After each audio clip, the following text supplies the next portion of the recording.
ಆತ್ಮೀಯ H16 news ಅರ್ಥಾತ್ ಹೇ ಸೀತಾರಾಮಗೆ ಸ್ವಾಗತ. ನಾನು ನಿಮ್ಮವ MI ಅಥವಾ ಮಲ್ಲಪ್ಪ ಜೋತಾವರ್. ಆದ್ಮೇಲೆ ಈಗ ತಾವು ದಿನ ಸುದ್ದಿಗಳನ್ನ ಅದರ ಜೊತೆಗೆ ವಿಶೇಷತೆಗಳನ್ನ ನೋಡ್ತಾ ಹೋಗಿ ವಿಶೇಷ ಈ ಮೊದಲನೇ ಸುದ್ದಿಯನ್ನು ನೋಡಿ.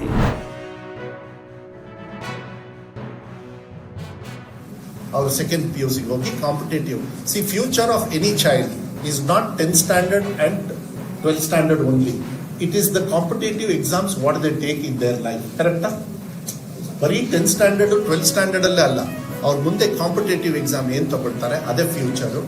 ಯಾಕೆ ನಾನು 74% ನಾನು ನಿಮಗೆ ಸರ್ಕಾರಿ ಶಾಲೆದು ಹೇಳ್ತಾ ಇದ್ದೀನಿ ಅಂದ್ರೆ, ಸರ್ಕಾರಿ ಶಾಲೆ ಮಕ್ಕಳು ಕೂಡ ಈ ಸತಿ CET ಅಲ್ಲಿ ಎಂಟ್ರಿ ಆಗ್ತಾರೆ. ಮಿನಿಮಮ್ 50% ಬೇಕಲ್ಲ, 50% ಬರಲಿಲ್ಲ ಅಂದ್ರೆ ಬರೋದಿಲ್ಲ. So they are more 75%, 50% and above ಅಂತ ಹೇಳಿ ನಾನು ಏನಾದ್ರು ತಗೋಬೇಕಂದ್ರೆ I think it is somewhere around 80% ವರೆಗೂ ಕೂಡ ಸರ್ಕಾರಿ ಮಕ್ಕಳು ಪಾಸ್ ಆಗಿದ್ದಾರೆ. ಹೋದ್ ಸತಿ 61% ಪಾಸ್ ಆಗಿದ್ರು. ಈ ಸತಿ 79% ಈ ಸತಿ ವಿತ್ ಇನ್ಕ್ರೀಸ್ ಆಫ್ 18%. ನೋಡಿ, 18% they have shown improvement of Kalyana Karnataka ಭಾಗ. ಅದೇ ನಾನ್ ಕಲ್ಯಾಣ ಕರ್ನಾಟಕ ಭಾಗ ಆಬ್ವಿಯಸ್ಲಿ ಉಡುಪಿ ಈ ಕಡೆ ಎಲ್ಲ ನೀವೆಲ್ಲರೂ ಕೂಡ already they are on the higher level. ಮೈಸೂರಲ್ಲಿ ಚೆನ್ನಾಗಿದೆ, ಬೇರೆ ಬೇರೆ ಕಡೆಗೆಲ್ಲ ಇದೆ. ದೇ ಹ್ಯಾವ್ ಇನ್ಕ್ರೀಸ್ಡ್ ಟು 87.99 ಅಂದ್ರೆ 88% ಉಳ್ಕಿ ಕರ್ನಾಟಕ ಭಾಗ ಅಚೀವ್ ಮಾಡಿದ್ದಾರೆ. Increase of 11%. ಅಂದ್ರೆ ಹೋದ್ ಸತಿ 76% ಅಲ್ಲಿದ್ರು, ಈ ಸತಿ 88% ಇದ್ದಾರೆ. ಟೋಟಲ್ ಓವರ್ ಆಲ್ ಅದೇ 86.48% ಇದ್ದಾರೆ. ಎಲ್ಲಾ ಸಬ್ಜೆಕ್ಟ್ ಅಲ್ಲೂ ಫೇಲ್ ಆದವರು ಹೋದ್ ಸತಿ 30,923. ಅಂದ್ರೆ ಹೆಚ್ಚು ಕಮ್ಮಿ 31,000 ಮಕ್ಕಳು ಎಲ್ಲಾ ಸಬ್ಜೆಕ್ಟ್ ಅಲ್ಲೂ ಫೇಲ್ ಆಗ್ಬಿಟ್ಟಿದ್ರು. ಏನು ಉಪಯೋಗನೇ ಇರಲಿಲ್ಲ ಅಂತ ಎಲ್ಲ ತುಂಬಾ ಟೀಕಾ ಟಿಪ್ಪಣಿ ಮಾಡಿದ್ರು. ಈ ಸತಿ 1,772, 1,700 ಅಂದ್ರೆ 1,700. So there is a big difference. How we have improved ಅಂತ ಹೇಳಿ ನಾನು ಹೇಳಲಿಕ್ಕೆ ಇಷ್ಟಪಡ್ತೀನಿ. ಗ್ರಾಹಕರ ವ್ಯವಹಾರಗಳ ಸಚಿವರು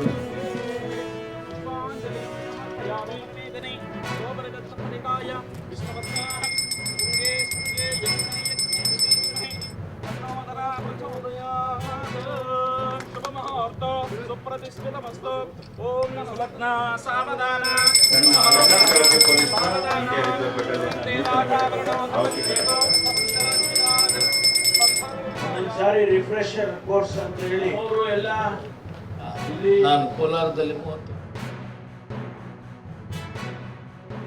ಹೀಗಾಗಿ ಇವತ್ತು ಇಂಥ ಪೊಲೀಸ್ ಸ್ಟೇಷನ್ಸ್ ಯಾರಾದರೂ ಒಂದು ಕಂಪ್ಲೇಂಟ್ ಕೊಡಕ್ಕೆ ಬಂದವರಿಗೆ ಒಂದಿಷ್ಟು ಸಮಾಧಾನ, ಧೈರ್ಯ, ಒಂದು ಸ್ನೇಹ ಭಾವನೆ ಬರುತ್ತೆ. ಕನ್ವೆನ್ಷನಲ್ ಪೊಲೀಸ್ ಸ್ಟೇಷನಲ್ಲಿ ನೀವು ಅಲ್ಲಿ ಒಳಗಡೆ ಹೋದ ತಕ್ಷಣ 2 ಲಾಠಿನೇ ಹಾಕಿರ್ತಾರೆ, ಇಲ್ಲ 2 ಗನ್ಗಳು ಕಾಣ್ತವೆ, ಅಥವಾ ಬೇರೆ ಬೇರೆ ರೀತಿಯಲ್ಲಿ ಇದು ಏನದು ಲಾಕಪ್ಗಳು ಕಾಣ್ತವೆ. ಅದು ನೋಡಿದ ತಕ್ಷಣ ಅಂಥವರಿಗೂ ಒಳ್ಳೆಯವರಿಗೂ ಕೂಡ ಅದು ಬೇರೆ ಭಾವನೆ ಬರುತ್ತೆ. ಈಗ ಈ ರೀತಿ ಪೊಲೀಸ್ ಸ್ಟೇಷನ್ಸ್ ಆದರೆ ಕಂಪ್ಲೇಂಟ್ ಕೊಡಕ್ಕೆ ಹೋಗೋರಿಗೂ ಕೂಡ ಒಂದು ರೀತಿಯಲ್ಲಿ ಉತ್ತೇಜನ ಸಿಕ್ಕಿದಂಗಾಗುತ್ತೆ. ಹೆಚ್ಚಾಗಿ ಉತ್ತರ ದಿಕ್ಕಿನಲ್ಲೇ ಬಹಳಷ್ಟು ಅಭಿವೃದ್ಧಿ ಆಗ್ತಾ ಇದೆ. ಎಲ್ಲ ರೀತಿಯಲ್ಲಿ ಕೂಡ ಅದು ಕೈಗಾರಿಕಾ ಇರ್ಬೋದು, ವಾಣಿಜ್ಯ ಇರ್ಬೋದು, ಯಾವುದೇ ಎಲ್ಲ ಕ್ಷೇತ್ರಗಳಲ್ಲೂ ಕೂಡ ಈ ಕಡೆ ಬಹಳಷ್ಟು ಅಭಿವೃದ್ಧಿ ಆಗ್ತಾ ಇರೋದ್ರಿಂದ ಮತ್ತು ಈ ಭಾಗದಲ್ಲಿ ಜಮೀನುಗಳ ಮಾರಾಟ ಕೂಡ ಹೆಚ್ಚಾಗ್ತಾ ಇರೋದ್ರಿಂದ ಸಹಜವಾಗಿ ಇಲ್ಲಿ ವ್ಯಾಜ್ಯಗಳು ಕೂಡ ಹೆಚ್ಚಿದೆ. ಹಾಗಾಗಿ ಪೊಲೀಸ್ ಇಲಾಖೆಗೆ ಇನ್ನಷ್ಟು ಶಕ್ತಿ ಕೊಡ್ಲಿಕ್ಕೆ ಇದು ಪೂರಕವಾಗಿದೆ. ಕರ್ನಾಟಕ ರಾಜ್ಯದಲ್ಲಿ ಹೊಸ ಹೊಸ ಯೋಜನೆಗಳಿಗೆ ಆದ್ಯತೆ ಕೊಡ್ತಾ ಇದ್ದೀವಿ. ನಿಮ್ಗೆ ಗೊತ್ತಿರಲಿ, ಬೆಂಗಳೂರಲ್ಲಿ ಯಲಹಂಕದ ಹತ್ರ 6,000 ಕೋಟಿ ರೂಪಾಯಿನಲ್ಲಿ ಒಂದು ಮೆಗಾ ಕೋಚಿಂಗ್ ಟರ್ಮಿನಲ್ ಮಾಡ್ತಾ ಇದ್ದೀವಿ. ನೀವು ನಂಬೋದಿಲ್ಲ, ಅದು ಯಾವ ರೀತಿ ಬರ್ತದೆ ಅಂದರೆ ಅಮೇರಿಕಾ ಮತ್ತು ಚೈನಾ ಮತ್ತು ಬೇರೆ ಬೇರೆ ಜಪಾನಲ್ಲಿ ಇರ್ತಕ್ಕಂಥ ಒಂದು ಟೆಕ್ನಾಲಜಿಯನ್ನು ನಾವೇ ಸ್ವತಃ ರೂಢಿಸಿ ನಮ್ಮ ಅಧಿಕಾರಿಗಳೇ ಮಾಡಿ ಒಂದ್ರ ಮೇಲೆ ಒಂದು ಈ ಥರ 3-4 ಅಂತಸ್ತಿನಲ್ಲಿ ಟ್ರೈನ್ಗಳು ಹೋಗೋದು, ಅದು ರಿಪೇರಿ, ಮತ್ತೊಂದು ಕ್ಲೀನಿಂಗು. ನೀವು ಇನ್ನೊಂದು 1.5-2 ವರ್ಷದಲ್ಲಿ ಭಾರತ ಸರ್ಕಾರ ಬೇರೆ ಬೇರೆ ರಾಜ್ಯಗಳಲ್ಲಿ ಯಾವ ರೀತಿ ಈ ಒಂದು ಇದನ್ನು ಟೆಕ್ನಾಲಜಿಯನ್ನು ಇಂಪ್ರೂವ್ ಮಾಡಿ ಮಾಡ್ತಾ ಇದ್ದಾರೋ ಅದೇ ರೀತಿ ಬೆಂಗಳೂರಿನಲ್ಲೂ ಕೂಡ ಕರ್ನಾಟಕದಲ್ಲೂ ಕೂಡ ಮಾಡ್ತಕ್ಕಂಥ ಯೋಜನೆ ಮಾಡಿದ್ದೀವಿ. ಹಲವಾರು ನಿಲ್ದಾಣಗಳಲ್ಲಿ ಟ್ರೈನ್ ನಿಲ್ಲಿಸ್ತಾ ಇಲ್ಲ ಅಂತಕ್ಕಂಥದ್ದು ಜನಗಳ ಒಂದು ಅಭಿಪ್ರಾಯಗಳೇನಿದೆ ಹಲವಾರು ತಿಂಗಳಿಂದ. ಅದಕ್ಕೆ ಕಾರಣ ಇವತ್ತು ರೈಲ್ವೆ ಇಲಾಖೆಯಲ್ಲಿ ಬೋಗಿಗಳು ಸ್ವಲ್ಪ ಹೆಚ್ಚಿನ ಸಂಖ್ಯೆಗಳಲ್ಲಿ ಕೆಲವು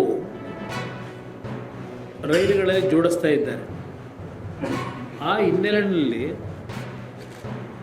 ಹಲವಾರು ರೈಲ್ವೆ ನಿಲ್ದಾಣಗಳಲ್ಲಿ ಅದು ವಿಶೇಷವಾಗಿ ಮದ್ದೂರು ಇರ್ಬೋದು, ಯಲಿಯೂರು ಇರ್ಬೋದು, ಮಂಡ್ಯ ಇರ್ಬೋದು, ಹೀಗೆ ಹಲವಾರು ಪ್ರದೇಶಗಳನ್ನೆಲ್ಲ ಹೆಸರುಗಳನ್ನ ಹೇಳಲಿಕ್ಕೆ ಹೋಗೋದಿಲ್ಲ. ಅಲ್ಲಿ ನಿಲ್ದಾಣಗಳನ್ನು ಎಕ್ಸ್ಟೆಂಡ್ ಮಾಡ್ತಾ ಇದ್ದಾರೆ, ಈಗ ಎಕ್ಸ್ಪ್ಯಾನ್ಷನ್ ಮಾಡ್ತಾ ಇದ್ದಾರೆ. ಆ ಎಕ್ಸ್ಪ್ಯಾನ್ಷನ್ ಕಾರ್ಯಕ್ರಮಗಳು ಮುಗಿದ ತಕ್ಷಣ ಹಲವಾರು ಕಡೆ ಏನೋ ಒಂದು ರೈಲಿನ ನಿಲುಗಡೆ ಆಗಬೇಕು ಅಂತಕ್ಕಂಥ ಪ್ರಯಾಣಿಕರ ಅಭಿಪ್ರಾಯ ಏನಿದೆ ಅದನ್ನು ಕಾರ್ಯರೂಪಕ್ಕೆ ತರ್ತಕ್ಕಂಥದ್ದಕ್ಕೆ ಸಮಯವನ್ನು ವ್ಯರ್ಥ ಮಾಡದೆ ಈ ಒಂದು ಯೋಜನೆಗಳನ್ನು ಸಂಪೂರ್ಣಗೊಳಿಸ್ತಕ್ಕಂಥ ನಿಟ್ಟಿನಲ್ಲಿ ಸೋಮಣ್ಣ ಅವರ ನೇತೃತ್ವದಲ್ಲಿ ಇವತ್ತು ಏನು ನಮ್ಮ ಹಿರಿಯ ಎಲ್ಲ ಅಧಿಕಾರಿಗಳು ನಮ್ಮ ಜೊತೆ ಪ್ರಯಾಣ ಮಾಡಿದ್ದಾರೆ, ಬಹುಶಃ ಜನಸಾಮಾನ್ಯರ ಬೇಡಿಕೆಗಳಿಗೆ ಆದಷ್ಟು ಬೇಗ ಮುಕ್ತಿಯನ್ನು, ಅವರ ಭಾವನೆಗಳಿಗೆ ಗೌರವಿಸಿ ಅವರ ಕಾರ್ಯವನ್ನು ಮಾಡ್ತಕ್ಕಂಥ ಒಂದು ತೀರ್ಮಾನ ಇವತ್ತಿಂದ ಒಂದು ಯುದ್ಧೋಪಾದಿಯಲ್ಲಿ ಪ್ರಾರಂಭ ಮಾಡಿದ್ದಾರೆ.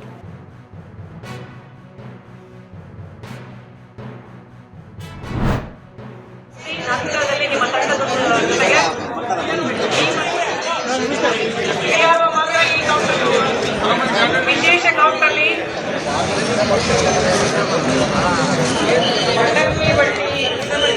ಮತದಾನ ಕೇಂದ್ರ